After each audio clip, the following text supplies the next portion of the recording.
दिल्ली में एमसीडी चुनाव होने वाले हैं। ऐसे में सभी राजनीतिक पार्टियों ने अपनी पूरी तैयारी कर ली है।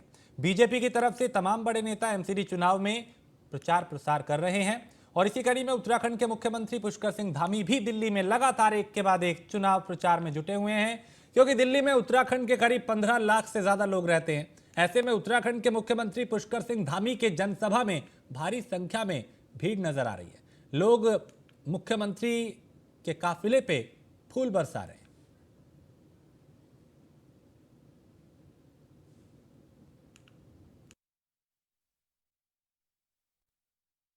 सारे लोगों ने भारतीय जनता पार्टी के नेतृत्व में माननीय प्रधानमंत्री जी का जो काम है पूरी दुनिया देख रही है, दिल्ली वाले भी देख रहे हैं कि एक तरफ झूठ और फरेब की राजनीति, एक तरफ भ्रष्टाचार की राजनीति, दूसरी तरफ पारदर्शिता की राजनीति, दिल्ली के विकास का संकल्प, दिल्ली के हर व्यक्ति को जो है मकान देने का संकल्प, हर किसी के घर में नल से जल पहुंचाने का संकल्प, यमुना जी को साफ करने का संकल्प, दिल्ली को विकास के लिए आगे ले जाने का संकल्प है। वहीं भ्रष्टाचार की राजनीति और झूठ और फरेब की राजनीति को नकार रही है जनता, इसलिए यहाँ पर अपार लोगों का उत्साह है, अपार भीड़ है। मैं मजाक नहीं उड़ा रहा हूँ, मैं वास्तविकता बता रहा हूँ कि नरेंद्र मोदी जी के जैसा बनने के लिए केवल दाढ़ी की आवश्यकता नहीं है, उसके लिए कर्म की आवश्यकता है, उसके लिए अपने को तिल तिल जलाने की आवश्यकता है, माँ भारती को समर्पित करने की आवश्यकता है और भारत माँ का संकल्प लेकर 24 घंटे में से 20 घंटे लगातार काम करने का जिसने संकल्प लिया हो, जिसने जीवन में केवल त्याग और तपस्या की हो, वही नरेंद्र मोदी बन सकता है। और दिल्ली नगर निगम चुनाव को लेकर तैयारियां जोरों पर हैं, जहां सभी पार्टियां चुनावी प्रचार में जुटी हैं। इस कड़ी में उत्तराखंड के मुख्यमंत्री पुष्कर सिंह धामी और पूर्वी दिल्ली के सांसद गौतम गंभीर चुनाव प्रचार में उतरे, जहां उन्होंने अपने उम्मीदवार के पक्ष में यहां पे मतदान करने की अपील की, रोड शो भी किया, साथ ही उम्मीदवारों के लिए जनता से वोट भी मांगे। आदरणीय जो हमारे मंत्रीगण हैं, नेतागण हैं, सभी लोग यहाँ पर आ रहे हैं, भारतीय जनता पार्टी के समर्थन में जनता के बीच में जा रहे हैं। उसी के तहत हमारे उत्तराखंड के मुख्यमंत्री आदरणीय पुष्कर सिंह धामी जी भी आए थे और आकर के जनता से अपील किया भारतीय जनता पार्टी के पक्ष में वोट देने के लिए। उनके भारतीय जनता पार्टी के प्रत्याशी विपिन बिहारी के पक्ष में वोट देने के लिए उन्होंने मांगा और अपार जनता का सैलाब आप देखे होंगे, जनता का सैलाब उमड़ गया भारतीय जनता पार्टी के समर्थन में वोट में आने के लिए। जनता के बीच में मुद्दे में हम लोग विकास का मुद्दा जनता के बीच में लेकर के जा रहे हैं। हम विकास के लेकर के जो हम आगे विकास किए हैं, हमारी बहन भावना मलिक जी जो विकास किए हैं, जो विकास अधूरा रह गया है, वो विकास को सारा पूरा करूंगा। और दिल्ली नगर निगम चुनाव में सभी पार्टियों के उम्मीदवार चुनाव प्रचार में जुटे हैं। यमुना विहार वार्ड नंबर 232 से बीजेपी प्रत्याशी प्रमोद गुप्ता ने अपने वार्ड की समस्याओं और चुनावी मुद्दों को लेकर क्या कुछ कहा, उन्हें सुनते हैं। यार, वार्ड से हमारे साथ बीजेपी के दावेदार प्रमोद गुप्ता मौजूद है, आइए इनसे बात करते हैं। इलेक्शन को लेकर क्या है तैयारी? जी सर। भारतीय जनता पार्टी ने मुझे यमुना विहार वार्ड 232 से अपना प्रत्याशी बनाया है। मैं पहले भी यहाँ से पार्षद रहा हूँ, लगातार 5 वर्ष लोगों की सेवा की है, अपने काम से, अपने प्रेम से लोगों का दिल जीता है और अब पुनः विश्वास जीताऊंगा, ऐसे संकल्प के साथ आया। यमुना विहार की जनता ने पहले भी आपको जिताया है, इस बार आप जीत जाते हैं, क्या कुछ अलग होगा? देखिए, पहले निगम पंगु बनाया हुआ था दिल्ली की सरकारों ने, बजट के माध्यम से हम लोगों को काम न कर पाए, ऐसी साजिश की गई थी हमारे साथ।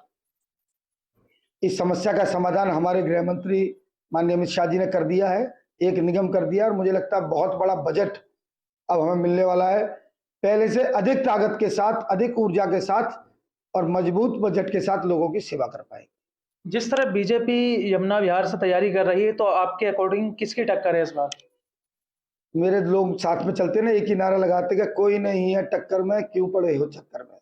आम आदमी का एक ही इसमें चल रहा है कि कूड़े को लेके बहुत चल रहा है, उस चीज को लेके क्या कहें? देखिए, इन झूठ और बरगलाने वाली चीजों का जवाब जनता देने वाली है और आप कागज निकालिए, पेन निकालिए, लिख लीजिए, जमानत जब्त कराऊंगा आम आदमी की यहाँ से। अगर यमुना विहार वार्ड से आप जीत जाते हैं तो क्या ऐसे 2 कार्य आप जरूर करना चाहेंगे? सबसे पहले तो पार्कों का काम मुझे लगता है बहुत बड़ी प्राथमिकता है, क्योंकि यमुना विहार पार्कों की नगरी है।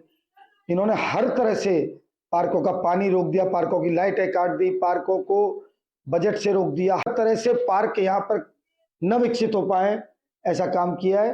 सबसे पहली प्राथमिकता मुझे पार्कों को सुंदर बनाना, गली नाली मोहल्ले के खरंजे बनाने का काम होगा। महिला सुरक्षा को लेके क्या कुछ? देखिए, सुरक्षा मूलतः पुलिस का विषय है, वो निगम के पास नहीं होता। मगर यहाँ के लोगों को मैं आपके माध्यम से कहना चाहता हूँ कि आपकी ताकत से मैं इतना सशक्त हूँ कि कहीं किसी भी बहन को लगे कि कोई आवश्यकता है तो 10 मिनट के अंदर उसके पास पहुंचूंगा। और राजधानी दिल्ली के लालबाग इलाके में भारतीय युवा मोर्चा के अध्यक्ष और सांसद तेजस्वी सूर्या सुशील के समर्थन में जनता से समर्थन के लिए पहुंचे और इस मौके पर कई युवाओं ने बीजेपी की विचारधारा को पसंद कर सदस्यता ग्रहण की। और तेजस्वी सूर्या ने न्यूज़ 1 इंडिया संवाददाता किरण पाल सिंह से खास बात की। उन्होंने क्या कुछ कहा, उन्हें सुनते हैं। अध्यक्ष और बेंगलुरु सांसद तेजस्वी सूर्या हमारे साथ मौजूद हैं। आज आप लालबाग आए हैं और किस तरीके से भारतीय युवा मोर्चा इस निगम के इलेक्शन में भाजपा को मजबूत करने का? इस बार के पार्षद चुनाव में, एमसीडी चुनाव में युवा मोर्चा के बहुत सारे कार्यकर्ताओं को स्पर्धा करने के लिए मौका मिला है। मैं पार्टी के शीर्ष नेतृत्व को अभिनंदन करता हूं, धन्यवाद देता हूं। उन्होंने हम सब के ऊपर भरोसा रखते हुए नौजवान कार्यकर्ताओं को समाज सेवा करने का, स्पर्धा करने का चुनाव में मौका दिए। यहाँ लालबाग में हमारे सक्षम मजबूत कार्यकर्ता, कर्मठ कार्यकर्ता सुशील जी पार्टी के उम्मीदवार हैं। वो यहाँ के लोकल कार्यकर्ता है, यहाँ इस वार्ड में ही पले बड़े हैं और यहाँ के जो इश्यूज है इसको ये नज़दीकी से जानते हैं। और मैं यहाँ के कार्यकर्ताओं को, जमीन से जुड़े सुशील जोंटी को जिस तरीके से पार्टी ने टिकट दी, लोगों में भी एक विश्वास जगा कि पार्टी हर अपने कार्यकर्ता को मौका देना चाहती है, तो इसके साथ ही यहाँ की जो जनता है उसे क्या कहना चाहेंगे? मैं यहाँ के जनता से निवेदन करता हूँ, एक सुशिक्षित, सज्जन, संस्कार युक्त कार्यकर्ता सुशील आप सबके सामने प्रत्याशी के रूप में आज पधारे हैं। उनको आप आशीर्वाद दीजिए। सार्वजनिक जीवन में, चुनाव में उभर कर आना देश के लिए बहुत अच्छा है। एमसीडी चुनाव महत्वपूर्ण चुनाव है। केजरीवाल के घटिया राजनीति को समाप्त करना है तो ऐसे मजबूत कार्यकर्ता को हम चुनकर पार्षद में भेजना है। मुझे विश्वास है कि जनता इनको पूरा आशीर्वाद देगी। ये थे हमारे साथ तेजस्वी सूर्या, जिनका कहना है कि पार्टी ने युवा मोर्चा की जो टीम है उसे लगा दिया और निगम चुनाव में भाजपा जीत हासिल करेगी। किरण पाल सिंह, दिल्ली। अध्यक्ष और बेंगलुरु सांसद पटपरगंज विधानसभा के विनोदनगर वार्ड नंबर 199 से आम आदमी पार्टी के उम्मीदवार कुलदीप भंडारी से चुनाव का जायजा लिया और कांग्रेस छोड़ आम आदमी पार्टी में आए कुलदीप भंडारी ने बताया कि इस बार जीत तय है। वहीं उन्होंने ये भी कहा कि पिछली बार जो हार हुई थी वो उनकी हार नहीं बल्कि कांग्रेस की हार थी। और क्या कुछ कहा, उन्हें सुनते हैं।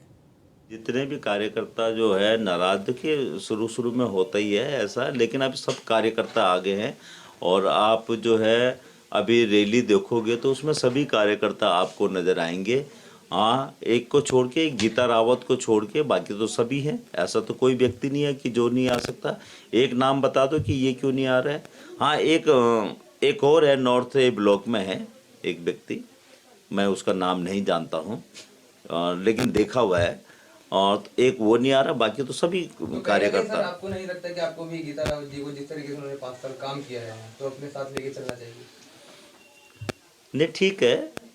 अब हम कहते हैं कि आप हमारे साथ चलो, अगर वो नहीं आती हैं तो कोई बात नहीं, क्योंकि उनके जो वोट थे वो भी सभी वही है। इतना बड़ा चुनाव नहीं है, ये तो घर का चुनाव, छोटा सा चुनाव है, एक दूसरे को सभी लोग जानते हैं।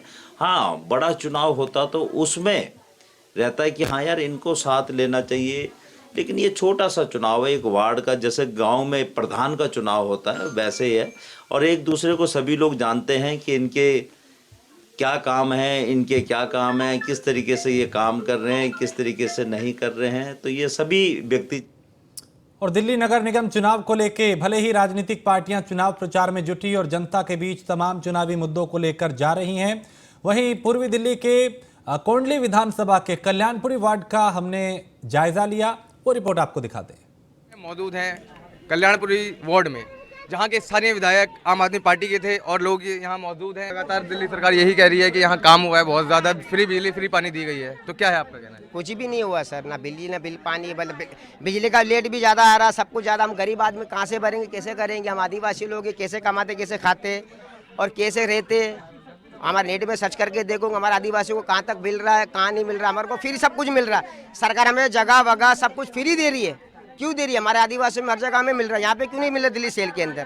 कोई सफाई नहीं होता है। नेता लोग आते हैं, देखते हैं, हमको वोट दे दो, तुमको जगह देंगे, जमीन देंगे, कोई नहीं आते बेटा। ये जो खोखले बातें जो निगम पार्षद जी और विधायक जी अपनी ही पीठ थपथपा रहे हैं, तो ये गलत है।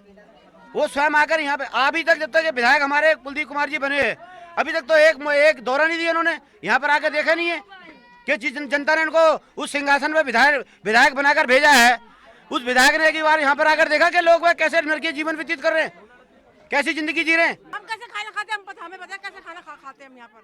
कितने बच्चे हमारे बीमार हैं, इनको टाइफाइड हो गया, काम किसके पास जाए हम? तो वहीं निगम पार्षद का तो कहना है कि उन्होंने बहुत यहाँ काम करवाया। आप देख रहे हो क्या काम कराया है? अगर काम करवाया होता भैया तो आज दिल्ली है ना, ये 18 ब्लॉक में ऐसा नहीं होता, ये गंदगी नहीं होती है ना। इसके बदले तो 50-60 साल हो गए, काफी साल से यहाँ पे पड़े हुए हमारे, तो हमारा कुछ भी सुविधा नहीं है। जगह से बस उठा दो, क्योंकि गुंडागर्दी भी बहुत ज्यादा होता है यहाँ पर, वो भी बात है। और हमारे बच्चे इतने बीमार हो रहे, बिल्कुल हद से ज्यादा हो बीमार। कितना साफ सफाई रख रहे, तेरे उतने ही बीमार हो रहे। थे हम कल्याणपुरी वार्ड में, जहां पर लोगों ने हकीकत बताई कल्याणपुरी वार्ड के अंदर क्या हकीकत है, किस तरीके से लोग नर के जीवन जीने के लिए मजबूर हैं। कैमरामैन नरेंद्र के साथ मैं Ravi Kumar, news on India के लिए।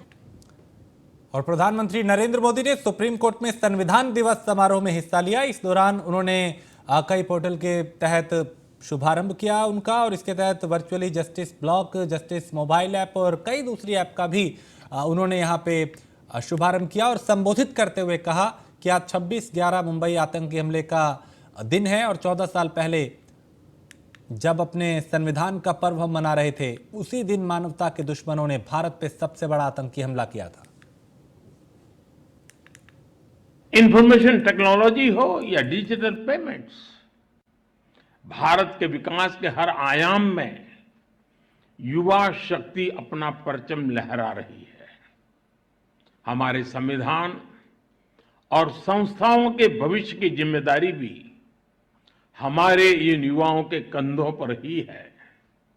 इसलिए आज संविधान दिवस पर मैं सरकार की व्यवस्थाओं से, देश की न्यायपालिका से एक आग्रह भी करूंगा। आज के युवाओं में संविधान को लेकर समझ और बढ़े, इसके लिए ये जरूरी है कि वो संवैधानिक विषयों पर डिबेट्स और डिस्कशंस का हिस्सा बने। इंफॉर्मेशन टेक्नोलॉजी हो या डिजिटल पेमेंट्स। तो मुंबई में 26 नवंबर 2008 को हुए आतंकी हमले की आज बरसी है, और इस आतंकी हमले में आतंकियों ने 160 से ज्यादा लोगों की जान ले ली थी। वहीं करीब 300 लोग घायल हुए थे। उस रोज पाकिस्तान से आए जैश ए मोहम्मद के 10 आतंकियों ने मुंबई को बम और गोलीबारी से दहला दिया था। बता दें कि राष्ट्रपति द्रौपदी मुर्मू ने मुंबई हमलों के पीड़ितों को याद किया। उन्होंने कहा कि 26/11 की बरसी पे देश उन सभी को नमन कर रहा है जिन्होंने अपनी जान गंवाई, जिन्हें हमने खोया, और हम उनके प्रियजनों और परिवारों के दर्द को साझा करते हैं।